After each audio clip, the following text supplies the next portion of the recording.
Hi, and welcome to Dwelling Place. We hope you are encouraged and inspired as you listen to this message. Enjoy.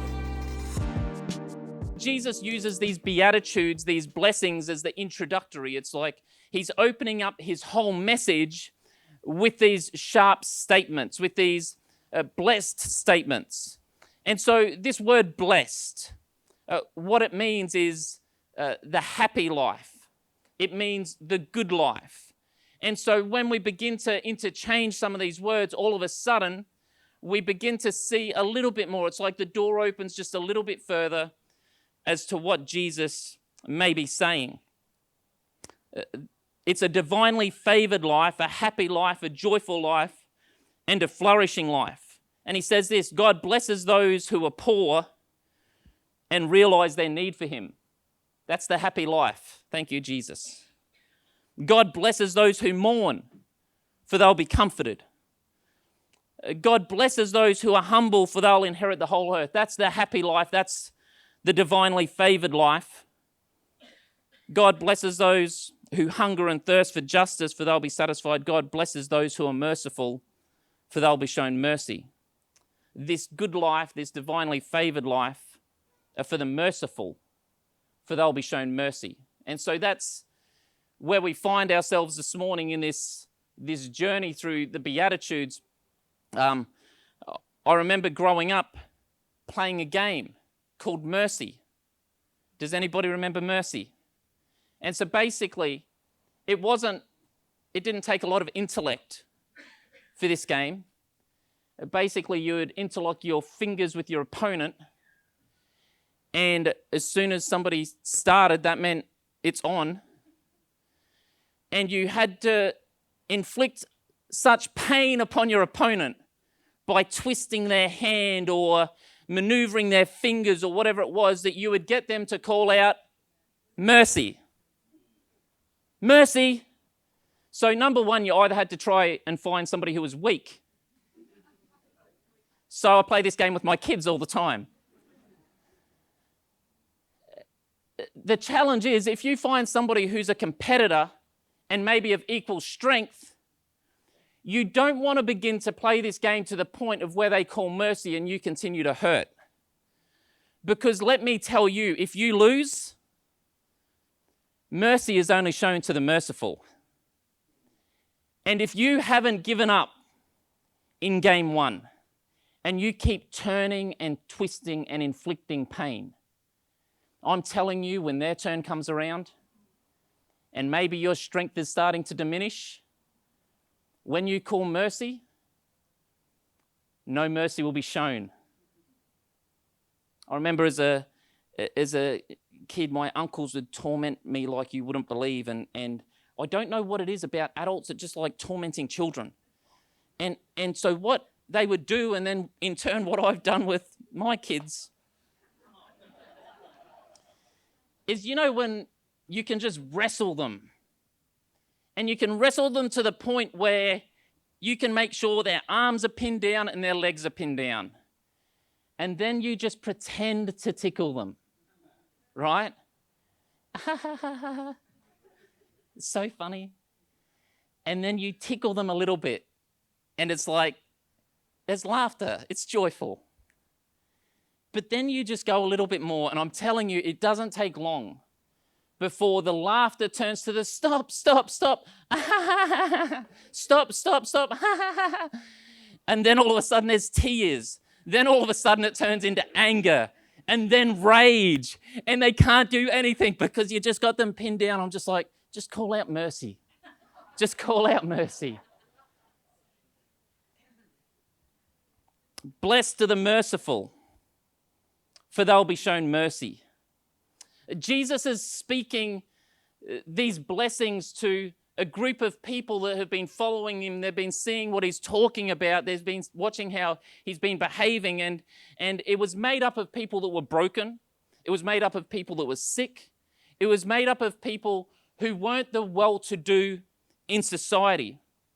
They were inquisitive, they were poor, they were insignificant, and they were unimportant. These people were the hurting, they were the outcasts, and they were oppressed. And to these people, Jesus says, blessed are the merciful, for they'll receive mercy. If anybody could understand the concept of mercy, it would be these people.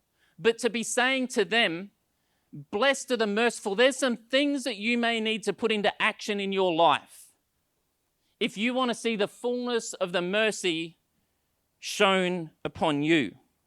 The happy life, the good life, is for those who will be merciful. You know, one thing that I've noticed about mercy is this: you can't have mercy without it being associated with pain or affliction. And so as we continue to work our way through these Beatitudes, it's interesting that so many times Jesus is really laying before us the realities of our life and saying, you really can't escape the challenges and the difficulties, the persecution, the frustration, the hurt, the pain. But there is a way where this life can be blessed. There is an avenue for you to be able to have the good life. Pain and affliction have to be associated with mercy. Charles Spurgeon says this: the Lord's mercy often rides to the door of our heart upon the black horse of affliction.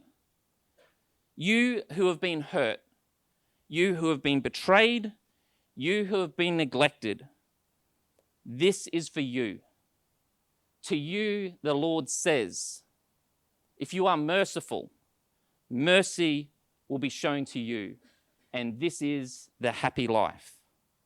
So, what is mercy? And I just want to take some time to really build this out for us this morning. The basic Hebrew word connects this idea of mercy and compassion very closely, and these two words are associated with the womb, which is really odd and bizarre. But in essence, what's going on is mercy and compassion are so deeply connected within us that its meaning comes from this term womb. And when a mother is carrying a child, there is a deep connection. There is a connection that just goes beyond an action. There is a connection that goes beyond a subtle emotion. This is deeply connected to who we are as human beings. It's a deeply emotive response, and it's connected to action, primarily with forgiving and deliverance. This word, mercy and compassion, throughout the Bible, when it's referenced, 80% of the time that it's used, it's directly relating to how God engages with us. It's only 20% of the time where it's about humans with other humans. The vast majority of the times that the Bible speaks about this idea of mercy and compassion, it's God's relationship with us.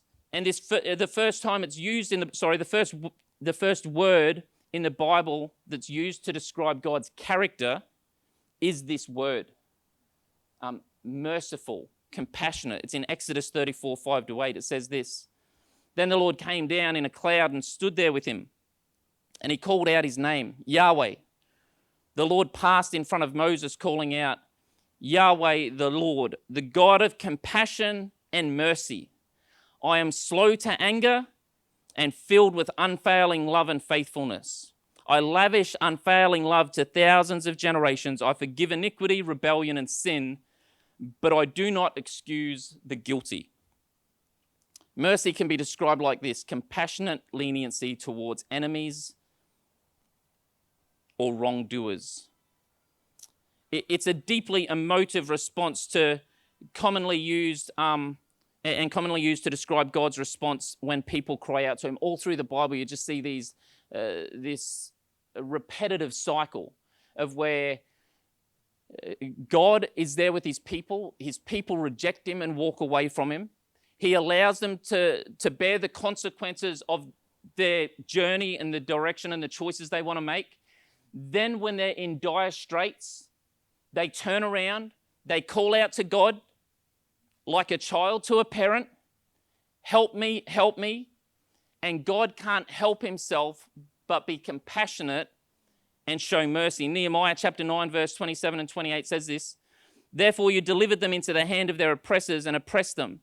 But when they cried to you in the time of their distress, you heard from heaven, and according to your great compassion, This is how he works. He hears them, and then he works according to his compassion, his mercy. Jeremiah 31 verse 20 says, "Is not Israel still my son, my darling child, says the Lord? I often have to punish him, but I still love him. And that's why I long for him and will surely have mercy on him." It's a character trait, and the first character trait noted of God. God let people experience the consequences of their actions, but he was always inclined to be merciful towards them. Jonah probably says it best in his frustration towards the people of Nineveh, because Jonah just wanted to see them annihilated. You know, sometimes you feel like people are so opposed to you or so opposed to your ideology or the way that you want to live, where it's just like, God, I've had enough of these people. And so if I can just take control of the wheel for a moment, can we just annihilate them? Can we just get rid of them, because they're really frustrating me and irritating me and I can't see a way back for them. That's basically Jonah's position towards the Ninevites. And then in Jonah 4 verse 2 it says this, "I knew that you're a merciful and compassionate God, slow to anger and filled with unfailing love. You're eager to turn back from destroying people." It's interesting where sometimes we are so set in our self-righteousness that we're willing to call for the destruction and annihilation of others. But God, in all his goodness, in all his mercy, sees for a better way. Like Jonah, we become suspicious of this idea of mercy. We pit mercy against justice. We see mercy as the wolf in sheep's clothing. We see mercy as not holding somebody accountable or responsible for actions that they've taken. But mercy is not opposed to justice. Properly understood, mercy actually promotes justice.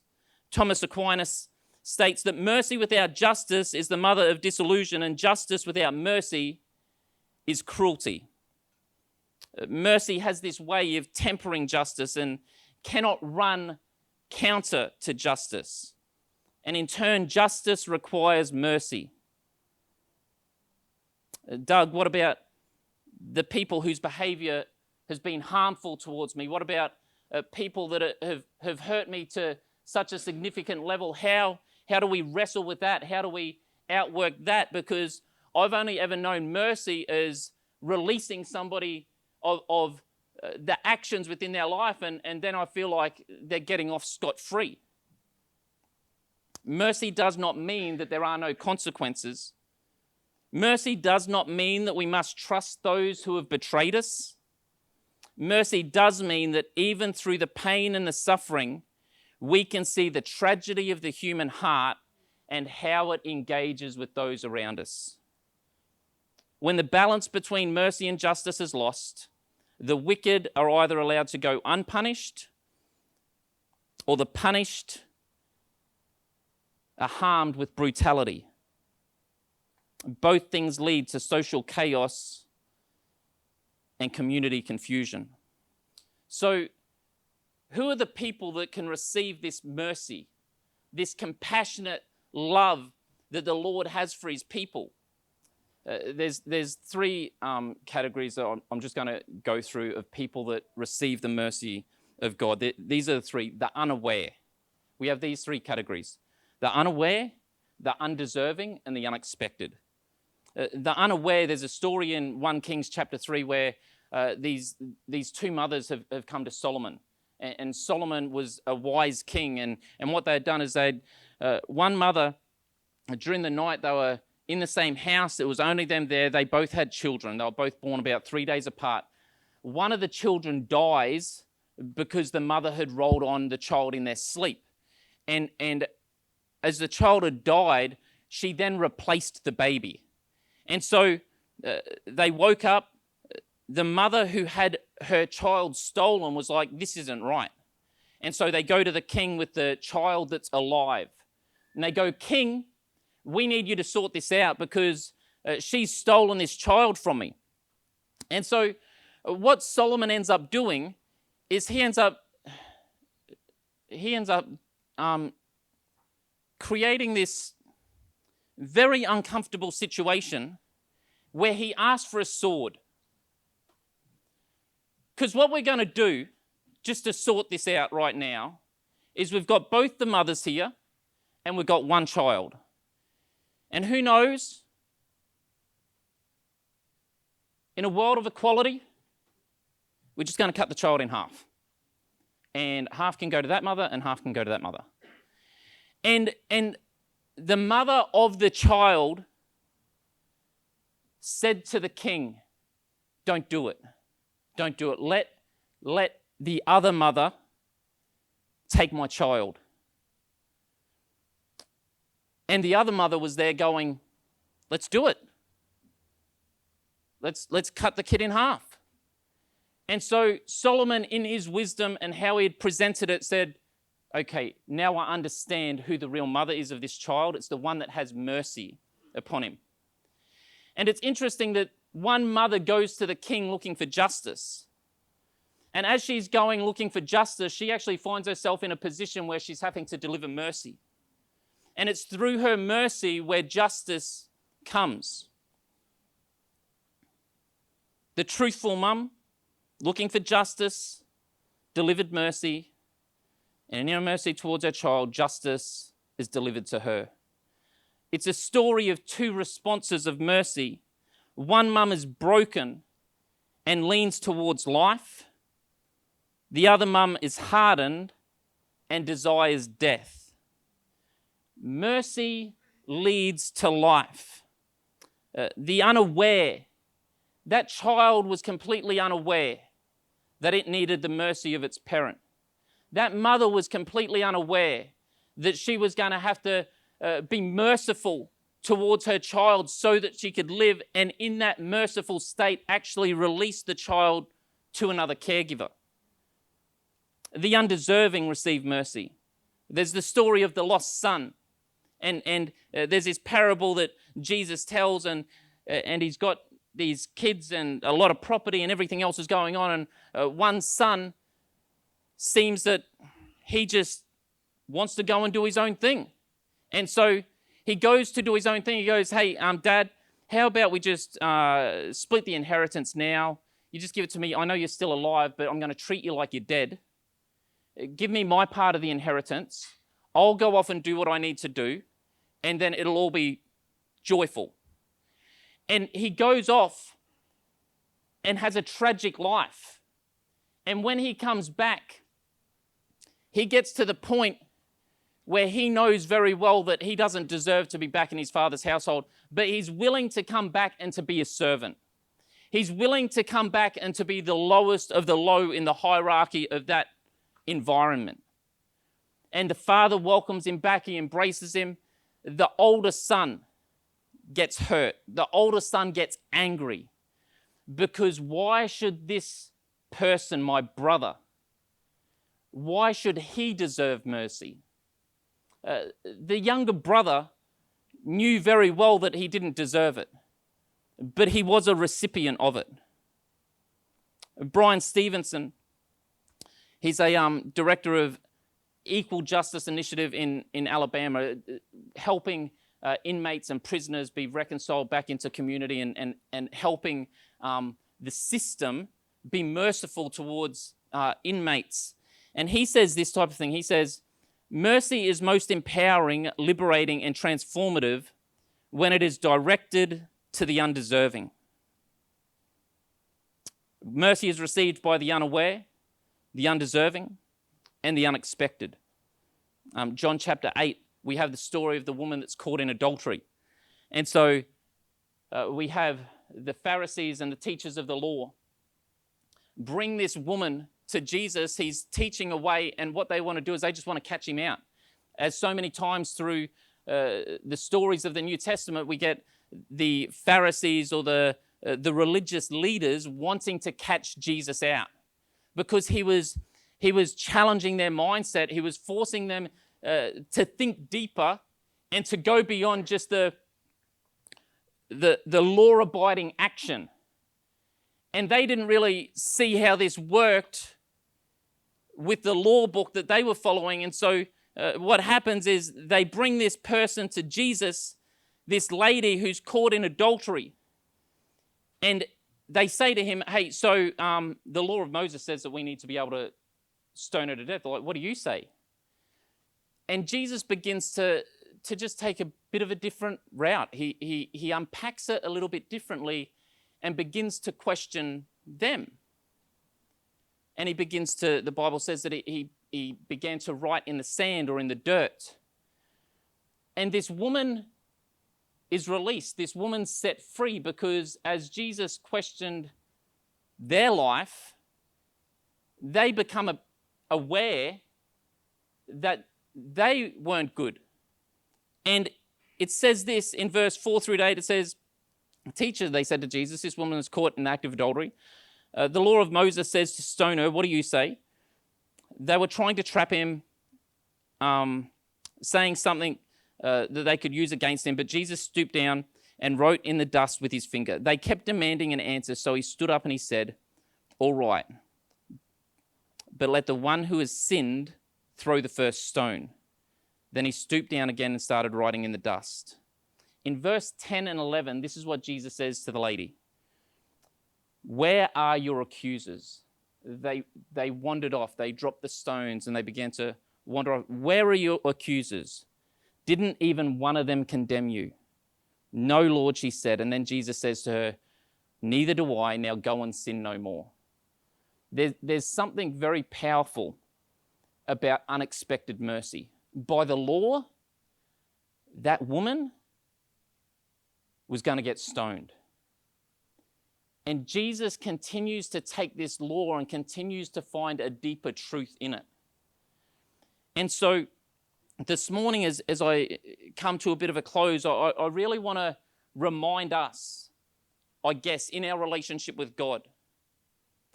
There are many of us who have come into relationship with him. There are many of us that might be in this room that don't even know him, but we are unaware of the mercy of God.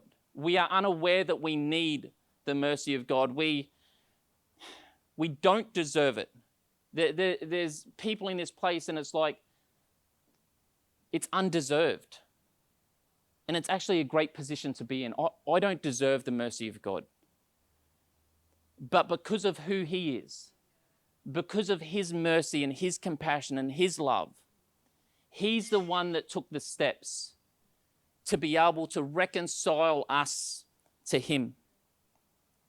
There's this great story, I'm sure a lot of you will probably know it. I used to call it Les Miserables. And it's a book written in the 1800s by Victor Hugo, and it's this unbelievable story about this trait of mercy. And this person, do you want me to do a French accent? Jean Valjean. You like that? I'm not even sure if that's how you pronounce it, but I was just having a go. Jean is a criminal. He's been put in prison for 5 years because he stole some bread. And then in an attempt to escape, he doesn't fully escape and he gets put back in prison for another 19 years. And then he's released into society and in his activity, he only sees himself as a criminal. He only sees himself as somebody who can outwork criminal events. And as he's going through his life, there's this other gentleman, Javert, I think his name was, the police officer, and the guard, and all he wanted to do was catch John. And it was like, I'm going to catch this guy out, I'm going to watch him. He was a legalist, and it was to the letter of the law. And John finds himself in this house with a bishop. And what he does is he escapes one night and he takes this silver candlestick and he takes it with him, and the police officer, Javert, finds him and he brings him back and he's like, "I've got you again. You can't help yourself. You are a criminal." And so he brings him back to the house of the bishop and goes, "Bishop, is this the candlestick that belongs to this house? Because this criminal has decided that it's his." And the bishop says this, "Oh no, that was a gift. I gave it to him so he could take it." And Jean had to reconcile this act of mercy because there was no pre-existing relationship. There was no reason that the bishop could have provided that mercy towards him, but he did. And as he continued to wrestle through acts of criminal activity, as well as trying to understand this idea of mercy upon his life, we see this story play out where we find Javert, the police officer, who's strict by the law. Full justice needs to be given. There's no opportunity for mercy. We find him later in the story where he is now a prisoner or held captive by revolutionaries with a desire to kill him. Now, this man who had poured out so much torture on Jean, he was there in that place bound. And Jean, having received mercy, provided an act of mercy to somebody who had hurt him significantly, and he released him from his bounds, and Javert was set free. Javert couldn't reconcile it. He was a man of the law. There was no room for mercy. Mercy proves to be an unsolvable problem for Javert. Mercy forced a crisis in the lives of both Javert and Jean. And it becomes a story again of two responses to mercy. One man is broken and lives. The other man is hardened and dies. Sorry to ruin the story for you, but it was written in 1862, and if you haven't read it by yet,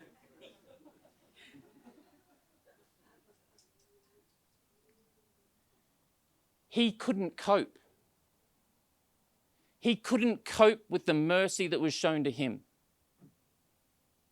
Javert, like Jonah, like the lying mother, like the oldest son, and like the Pharisees, have this idealistic view of what life should be for them and what life looks like for everyone else. In their rightness, or in their perceived rightness, they see the wrongs of others and only can come to one conclusion: everybody else deserves brutal judgment.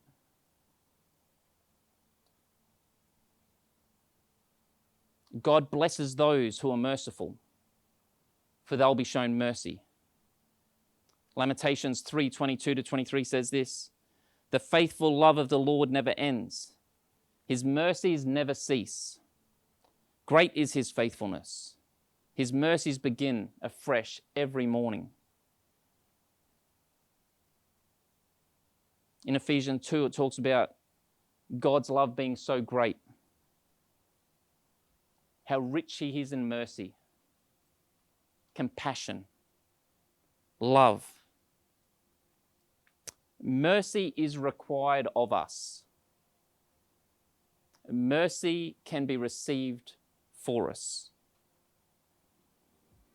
And in a sense, mercy ruins us, and at the same time, it rescues us. Thank you so much for joining us this week. We hope you were encouraged as you listened to today's message. Have a wonderful week, and we hope to see you again on Sunday. See you later, church.